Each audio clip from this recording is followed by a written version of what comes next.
website, you will see our guide to hanging baskets, which is on the patio plants page.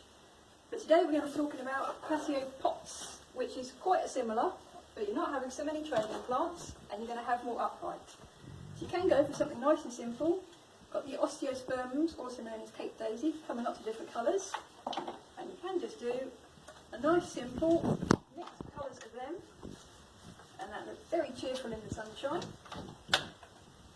One more there, you can squash in our four, and obviously you would then fill it in with the compost. So that's a nice easy mix there. Now, as I said, if you're doing the pots rather than baskets, you're skewing a bit more towards the upright plants.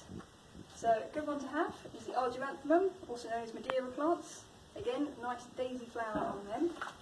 So that can be our nice centrepiece. So that goes in there. Now, if you had a hanging basket, of course you want a lot of trailing, but you want to reduce that with the pots. So plants you don't want to include, things like the Nepeta, the Lysomachia, because they'll go down so far, they'll all start bunching on the ground, they'll gather up the compost and the dirt, and it'll all look a bit grotty. So you want to avoid that kind of thing. But you still want to have a little bit of spilling to make it jolly. So things like lobelia are lovely for that. We've got the nice classic blue there, we've got them in whites and lavenders as well. We'll have that in there. Bidens, I think, is a nice one. That's also, most of those are bee friendly as well. That's a nice simple daisy flower, they're mostly in the hot shades. And because you can see it's got quite a spreading, sprawling habit, and that's really nice to have. You want it all to kind of weave together, and so it's all mixing up.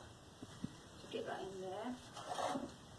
Diassia, another nice upright. I like using big baskets because they kind of merge themselves out, so it's a little bit of spilling with them, but it kind of just fills and rounds things up.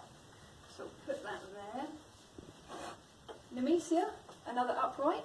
I'm now going to alarm a lot of people because this is quite a tall plant in its pot. So when we plant that, we're going to go above the leaf shoots there. And now, stick them in a vase if you're very sentimental. But when we put this in, this is now all going to bush out much better. It's going to be a much thicker plant. It's going to look a lot better. So we've got that there. And that will all fill out and merge into a nice mound with a little bit of spilling. Got another one here, the geraniums, zonal geraniums, really good pick. These are pretty much bulletproof, dare I say. And if you're not great in your watering, they're your best option. But if you're having patio plants, you really do need to. So again, nice centrepiece, go in there. Petunia, very nice Queen of Hearts. So it's got a trailing habit, but not excessively. And again, that will thicken out. Put that in there.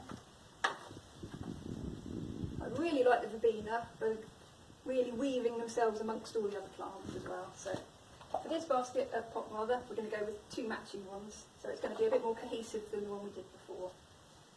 So that one will go in there. Spin it around, and that will go on the opposite side.